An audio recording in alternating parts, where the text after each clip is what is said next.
Well, the problem is I haven't really caught up on what's happening in like WWE. That's I have like I came home from the last tour, and I have like 18 episodes of Raw. oh I have wow. a lot. Yeah, I have a lot, but So I mean, like, if it were me, I would just give up on it and like maybe watch the pay-per-views and then. I've pretty much been doing that. But I like to see the segments with Enzo and Cash. You know, Yeah, yeah. a couple of there's things I don't want to miss. You know, so I just slowly go through it. Eventually, I'll catch up to it, and then. Because when we go on tour, you know, you're talking 4 weeks, we're gone, maybe 5, and then we get home, and dude, look, I watch Marvel's Agents of S.H.I.E.L.D., and I watch very few, like, series TV shows. Mm-hmm. But the ones I do, I have DVR is totally, you know, almost storage is filled because there's things I have that I'm just like, oh, I'll watch it later. You know, because, of course, I'm playing Warcraft, and that takes up time, and it's really hard to play and watch TV at the same time, you know. Yeah, yeah, of course. That's cool. So who are some of your who are some of your other guys right now? Like other than Enzo and Cass, who else do you like right now? Well, like I said, currently I haven't really watched that much. You know what I mean? But in the last year or so, like who has been standing? Well, last year, Seth Rollins is really good. Mm-hmm. You know. I think a lot of people are into him. You know, I had up and down moments for me with certain wrestlers because I usually favor the bad guys. You know, just the cooler ones. But it just depends. You know, like Chris Jericho, I always like him. I've met him before. He's an awesome dude. You know, metalhead as well. You know, of course.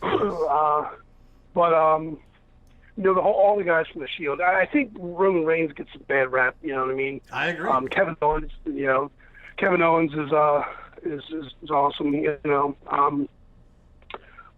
Yeah. Speaking of the Shield, fucking Dean Ambrose. Dean Ambrose. Ambrose is awesome. You know. So he's one of those guys that's kind of like. I mean, I don't know what's currently going on. You know, but basically he's either good or bad. He's kind of like the Steve Austin. You know, where it just. The stuff he does, normally a heel would get all the hell for this, you know? Mm-hmm. Yeah, but he gets away with it, and people love him. So that's a weird thing with like WWE. They have to try so hard to build these guys up to be, you know, a heel, but everyone loves them. It's hard when the crowd's, you know, hitting all your spots with you and whatnot. You know, it's so hard to push that heel, and you know, it's like when I was watching when Rollins came back from the injury he had. Yeah. You know, and he's talking, and you could just tell he's eating up that they love that he's back, and then he just curses them all basically, and they still love him. You know, but you know, and he knows it. All the wrestlers they know it. You know, they know if they got heat or if not. And anyway, it's just great watching that kind of stuff, man. Well, I feel like if you're a big Dean Ambrose fan, you'll definitely like where they go with it in terms of the draft and all that stuff. But let's take a step back. I was curious, like, how did you get into wrestling? Like, when did you get into it? Just in the 70s. I mean, I went and saw Bob Backlund wrestle because I'm from Baltimore. You know, Baltimore, the Civic Center, I believe it was called. I seen Backlund. I saw Andre the Giant wrestle, the Samoans, Paul Orndorff, all just old school. Right, all the big 70s yeah, Baltimore was a big... sorry. I was going to say Baltimore was a big WWF town, yeah. But go ahead. But I mean, it was cool because on TV, we would get a lot of the NWA stuff as well, you know. Ric Flair, by the way, who's the greatest wrestler ever, and anyone that contests it can kiss my ass. I agree. I can't... Ric Flair, number one. Here. Yeah. Number one, greatest ambassador, greatest fucking wrestler, greatest. There's very few people you ever see talking trash about him except like Kevin Nash or somebody, you know what I mean? Except for people who he owes money to. That's the only thing. Well, he probably owes people a lot of money. I guess he's not done well with his money or whatever, but, you know, hey. But wrestling-wise... You don't owe me money, so I don't care. You know, if you borrow money from me, I'd be like, you ain't never got to pay it back, Ric Flair. No, but in the ring, he is untouchable, and on the mic, I agree. Ric Flair is absolutely... He's the greatest, man. I mean, to me, he's my all-time favorite wrestler. I will never... There's just nobody close to him, to me. Yeah, I mean, obviously, you know, Hulk Hogan helped change wrestling from what it was, you know. I mean, but you know, if you ever think about it, Ric Flair, he never did movies. He never did. He was a wrestler, and that's what he did. You know, he didn't go try. You know. Yeah, Hogan was an entertainer, and Ric Flair was like the athlete, the true professional wrestler, the wrestler's wrestler. Yeah, well, he was a great amateur wrestler as well up in Minnesota and whatnot. You know, so. Now, I mean, that dude turned into a pretzel. Now you were that, like, Hulk Hogan, the Hulkamania thing. Like, I'm a little younger than you, so when I started getting into it, Hulk Hogan was already a big deal. But you kind of saw it all happen from beginning to end, I'm assuming. How did you feel like during Hulk Hogan's rise and like kind of the transition from Bob Backlund to Hulk Hogan? Well, I saw Hulk Hogan wrestle when he was a bad guy. I saw him wrestle Andre the Giant. Oh, awesome! You know what I mean? Yeah. So, you know, like he was a bad dude, and he just, you know. But I mean, back then it's probably a little different for me. You know, right? That's the early '80s and late '70s. You know, I mean, I was 9, 10 years old, but you know, Andre the Giant was great because he was just huge. There was nobody like him at all. You know, I mean, he was way more agile back then than he's given credit for people who know him from his later years. You know, when he could really barely walk and his knees were killing him. But, you know, and Bob Backlund, I'll tell you a story. We went to the Baltimore Civic Center. I'm fairly certain this is the first time that I ever saw like wrestling live. Yeah. And Bob Backlund, I don't even believe Bob Backlund was the champion at the time. I mean, trying to think of the years because it can get confusing. But anyway, I went with my mother and my father, and we were at the door, and Bob Backlund was there, and he was in his wrestling trunks, and you know, and he was just there talking to people and you know, signing things for him and whatnot. Pictures weren't even as big a deal then. Not as many people brought cameras, you know, because not like it was back then. But anyway, my parents had a camera with them or something, and they were like, "Hey, you want to get a picture with him?" And I would not do it. I was like 6 years old, 7 years old, maybe something like that. Yeah. Maybe a little bit older, but I was petrified of him because, you know, he's not known to be one of the big muscle wrestlers, you know, but he was huge. I mean, especially to a little kid, you know. Of course. I was petrified, and then I didn't. And I'm so mad about that because that would be a picture I would be showing everybody in the world, you know, like, look, this is me as a kid with Bob Backlund. But, you know, I just started going because of my parents and most of the people in my family, you know, they liked wrestling, and they were crazy about it too. Oh, that's awesome. I went with my, yeah, I mean, I went with my Aunt Sharon, and I'll say a long time ago. And, yeah, man, I mean, they would be yelling at wrestlers, and some of the stuff, you'd just be like, oh my God, my kid, what are you guys doing? You could hear it was crazy. Wrestling was wilder back then. Yeah. Crowds were wilder back then. I'm sure because they didn't, like, it wasn't as, I mean, I feel like you always knew it was fake, but people tended to buy into it a little more, I feel, in the 70s. It was a little more. Let me tell you, well, yeah. I mean, there was more secrecy. There's no internet. There wasn't anything, you know, close to what we have now, which is good and bad, I guess. To me, I kind of think it's bad because, if I go online, you know, you can find out things. I remember when Vince McMahon was bringing the NWO to the WWF, WWE, whatever. Right. But, like 2002. I remember when he was doing that, and I remember I was doing an interview, and I can't remember who the interview was with, and they were like, well, you know, you're in wrestling, you know that Vince is bringing, and I was like, dude, what did you fucking tell me that for, man? He's like, well, just on the internet. I'm like, yeah, I know, and I stay away from that stuff because I don't want to know. Yeah. You know, I don't want to know. I don't want to hear who's, you know, I want to figure this stuff out myself. I would sit there, you know, my wife used to be into it as well. We watched WrestleMania and all the pay-per-views and everything. And, you know, I used to really, really be into it a lot more hardcore than I am lately, you know. Mm-hmm. Now I just watch it, keep up with it, but that's just really me. But, yeah, we used to watch it, and I would be like, you know, especially WrestleMania and usually pay-per-views, or usually when somebody stabs somebody else in the back. You know what I mean? That's when teams break up or friends become enemies and they start their whole new program, you know, for the year, so next one to build it all up. And I would always sit there and go, listen, I'm gonna tell you right now before this pay-per-view starts, here's what's gonna happen. And I would do it, and, you know, sure, I'd be wrong, and sometimes I wouldn't be, you know, because I understood how they, or at least Fig thought I did. I don't know you shit see the foreshadowing. but, you know. Yeah, you know what I mean? They put things out there, you know. So Right. either way, but I never wanted to know what was going on, you know. I just wanted to find it out when it happened, you know. And when I was a kid, you know, when the whole thing with Hogan and Savage happened and they were, you know, enemies, you're just like, oh my God, that was amazing. That was so fun. Yeah. And yeah, you're right. As a kid, I didn't know any of that. And I think the other side of that too, like I'm kind of the opposite. I love following the news and the rumors, but I take it with a grain of salt. I feel when there are rumors like that, it kind of sets up false expectations. Let me give you an example. I don't know if you probably didn't watch SummerSlam, but before SummerSlam, there was a lot of promotion for the video game. I'm not going to give you any not really any spoilers. But, it's all good. So like during the promotion for the video game they have coming out, you know, Goldberg's doing interviews and stuff. And then people are like, oh, Goldberg's going to show up at SummerSlam. Like the rumor is Goldberg is showing up at SummerSlam. And it's like there was no rumor. There was no indication from WWE other than putting Goldberg in the video game. And then I was at SummerSlam because it was in Brooklyn and I live here.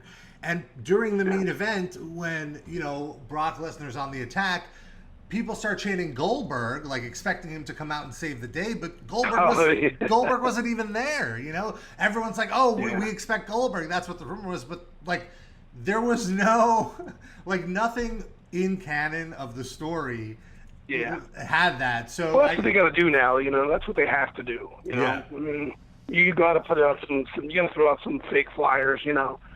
Because if you don't, people are going to figure it out. I mean, there's people that are going to just, you know, spill the beans. Well, how do you think some of these guys, you know, find out that this guy in the NFL is going to get cut, or if he actually got hurt worse than he did? You know, like there's sources, and there are sources, and you know, it's just the way it is. I mean, look, I love it from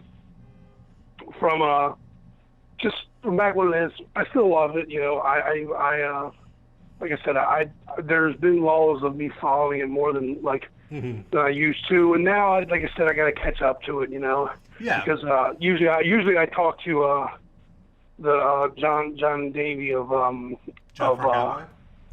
Joppa Cowboy. He's big in wrestling. He wrote me. We were in Europe, I believe.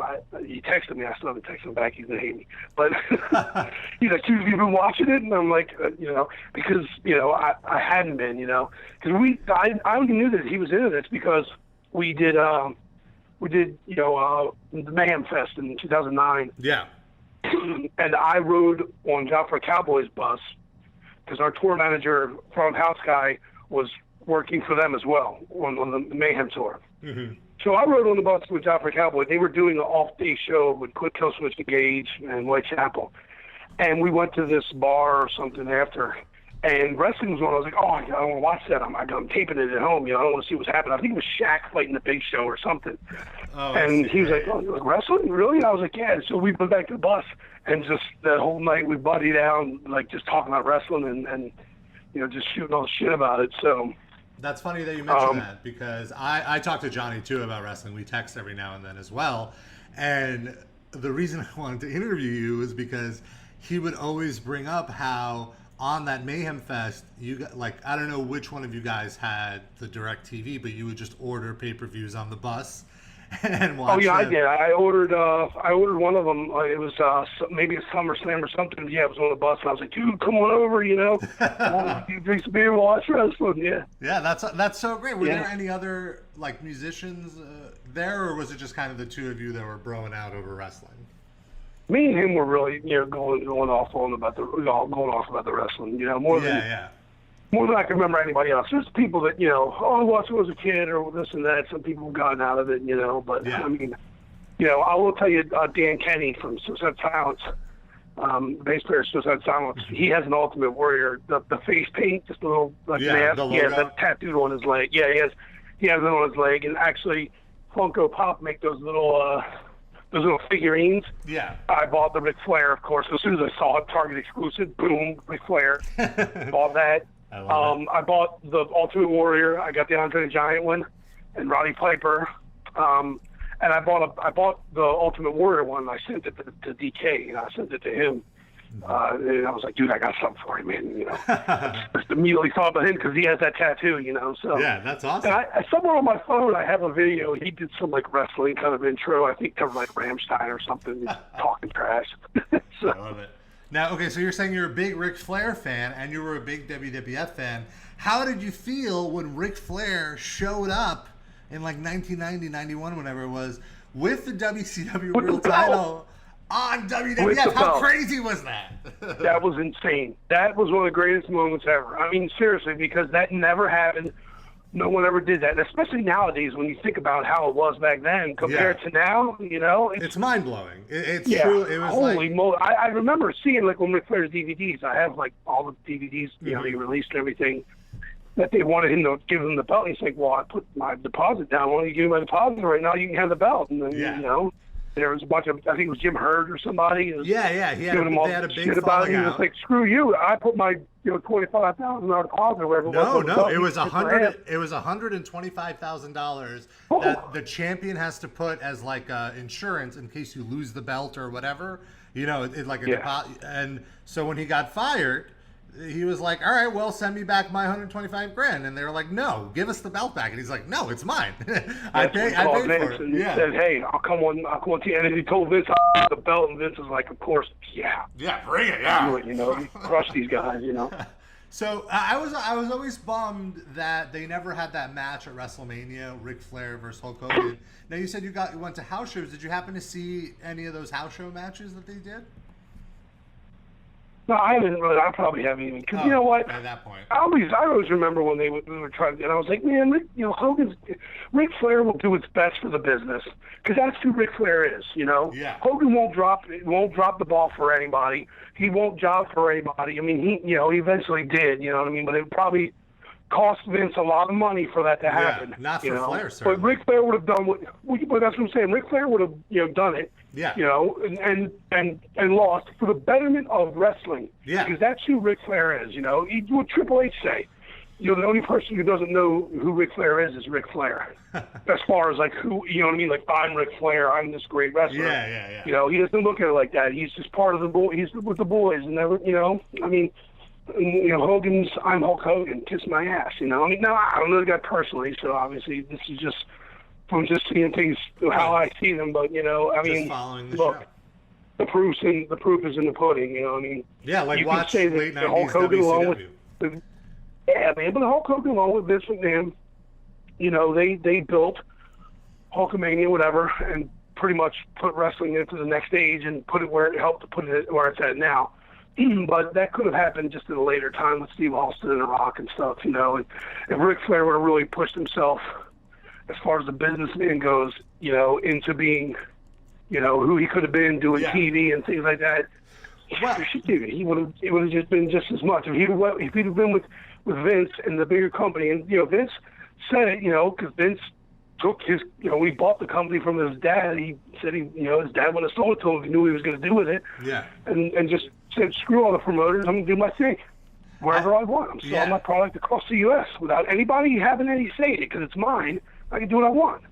And if Ric Flair would have got with that back then, you would have a lifelong rivalry in the ring as to what, I mean, they know each other and they're friends or whatever, but I mean, like, now they are. A real rivalry, like wrestling-wise, ring-wise, I think the issue is, like, Ric Flair was the star quarterback for the losing team. Like WCW and NWA before it, especially watching it now. Like, as a kid, I didn't really get it. But watching it now, it's so much clearer that WCW was so much better as a wrestling product than WWF in the late 80s, early 90s. Like, the work rate is better. Just, even, like, I feel like some of the gimmicks are better. But the problem was the people who ran WCW didn't know how to run a company. They didn't know how to capitalize and, like, do licensing and bring in revenue, whereas Vince McMahon, while he wasn't necessarily working with the best workers, he knew how to, like, present them in the most positive light and create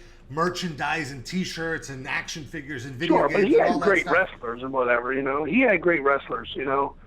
I think just WCW just lacked certain things when it came to the glitz and the glamour that Vince brought out. Yeah. And WrestleMania became it is.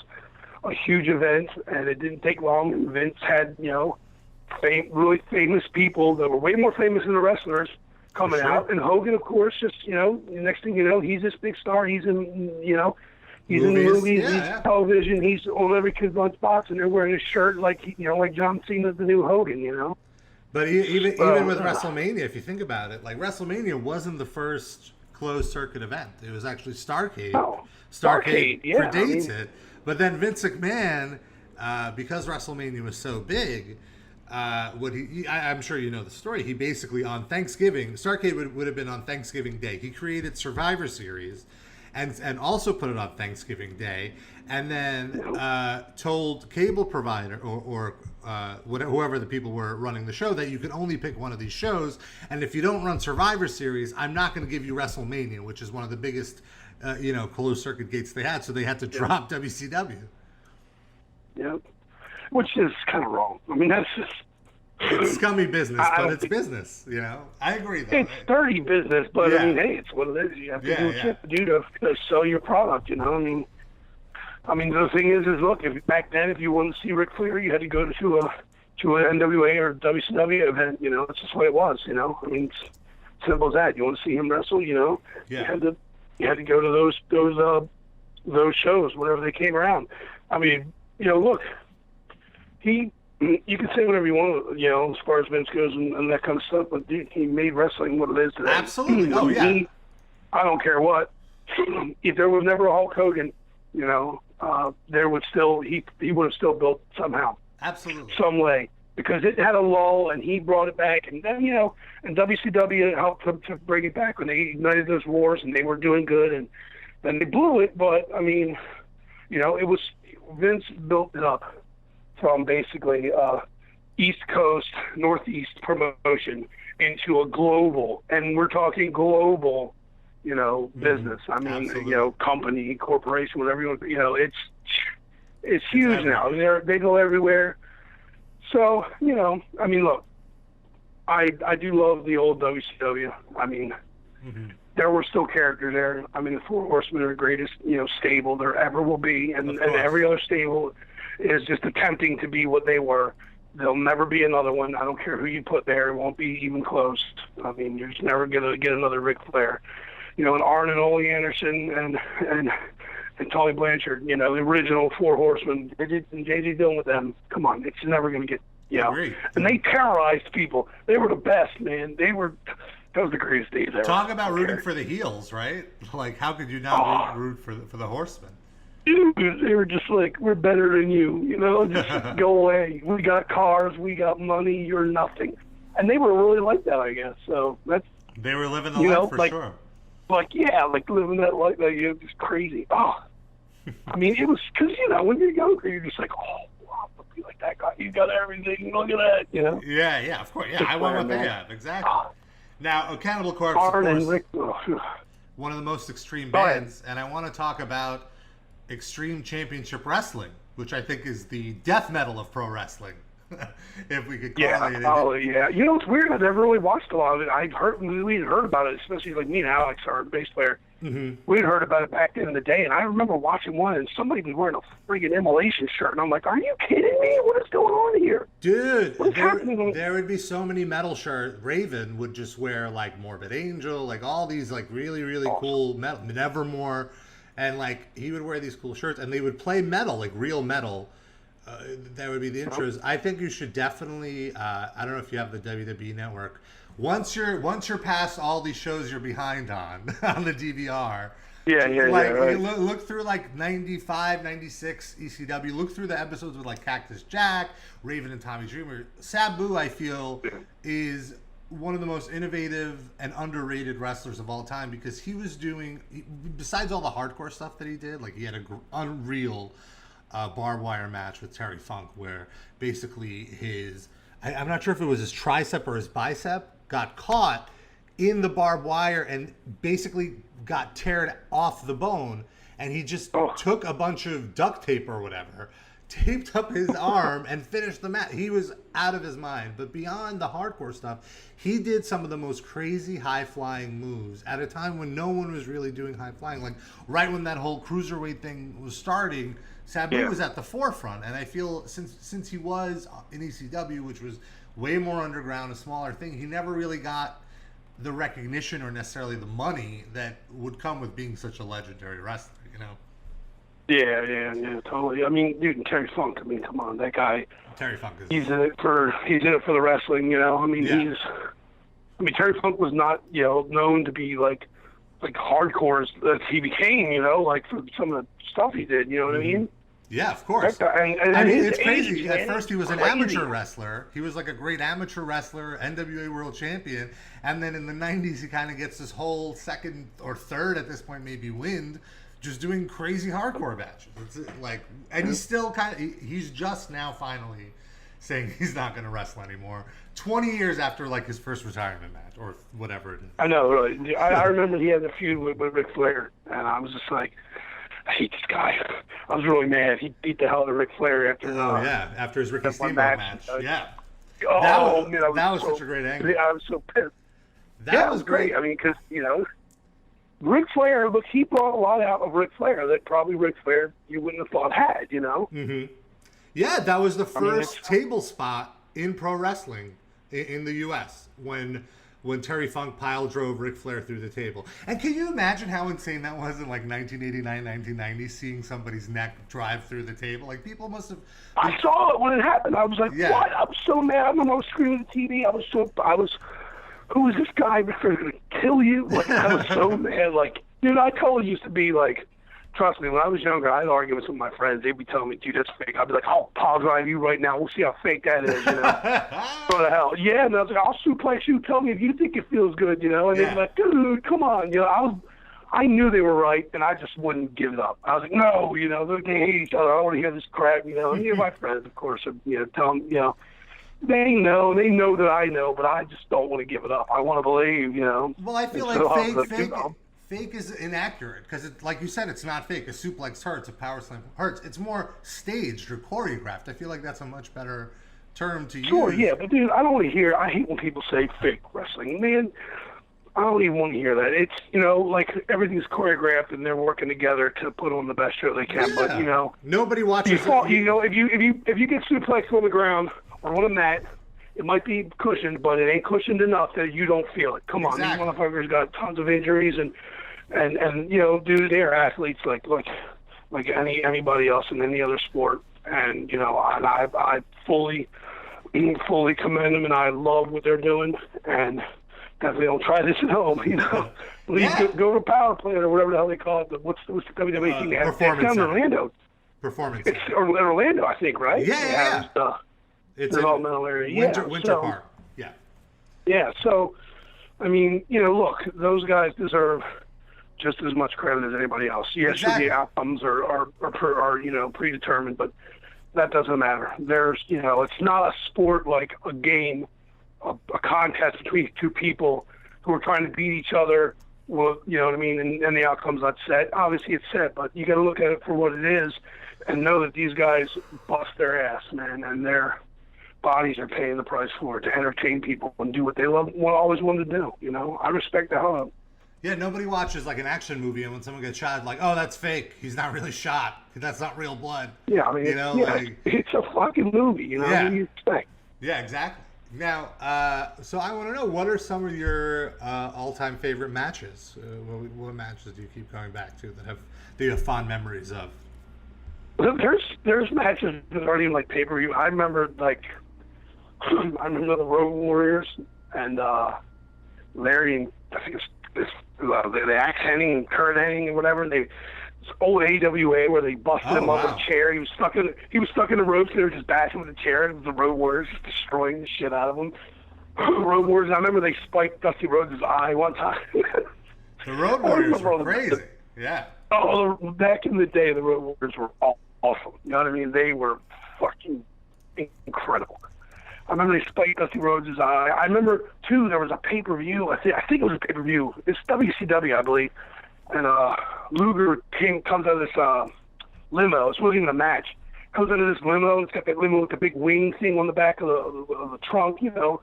He comes out, he's got this white tuxedo on, he's all like, yeah, you know, the fucking horsemen jack him and bust his fucking head open, take the wing and beat him on the head with it, and this fucking thing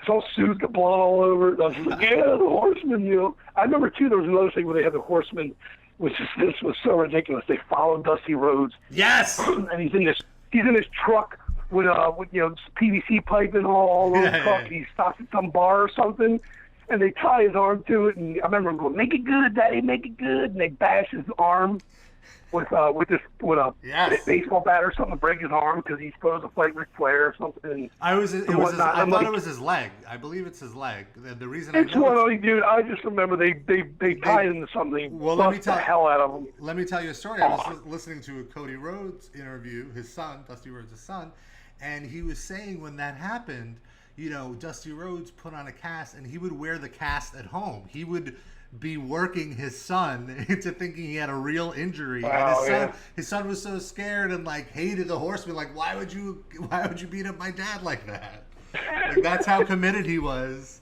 to the story. That is so awesome. Yeah, I mean, I remember all the times the horsemen just jumped people and just yeah. I remember too. I think they had Sting in there, and I was like, why is Sting? This is bull crap. This, you know, I couldn't stand him either. And I remember they had him in the thing, and just I remember Arn like going like, "You don't belong." I was like, I remember too watching it going, "They're gonna kick him out." Like before he even said that, like I was like, Sting's like, "Oh," and they're just looking at him. I'm like, dude, they're gonna finally do what they should have done, get rid of this Joker. You know what I mean? Listen, Barry Windham is the only other person, horseman, that could do it.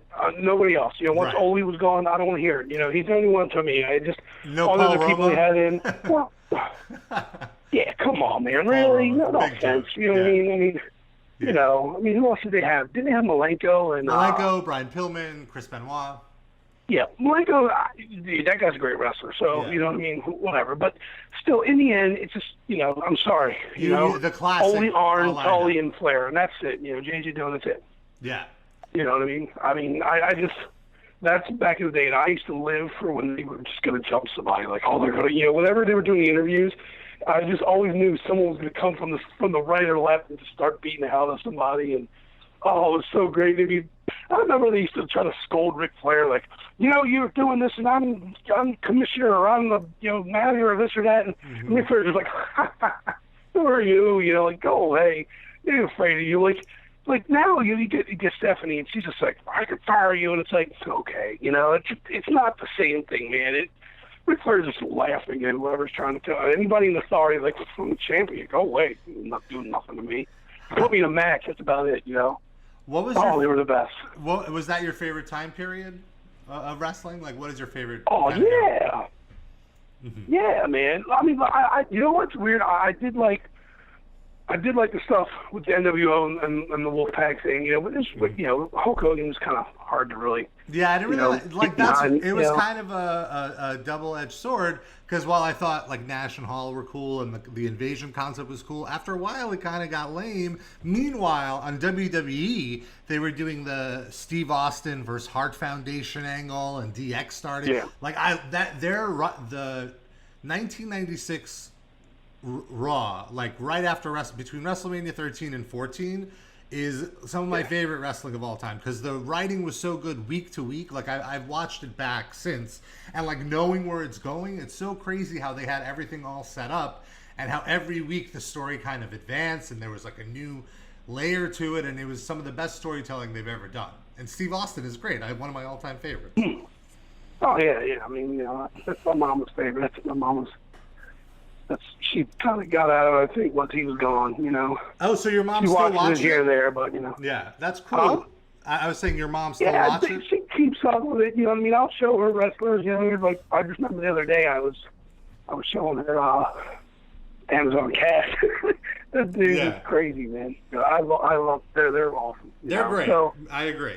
They're awesome. But I was just showing her that, just, you know, here and there. She knows, you know, some of the guys, you know. I mean, I just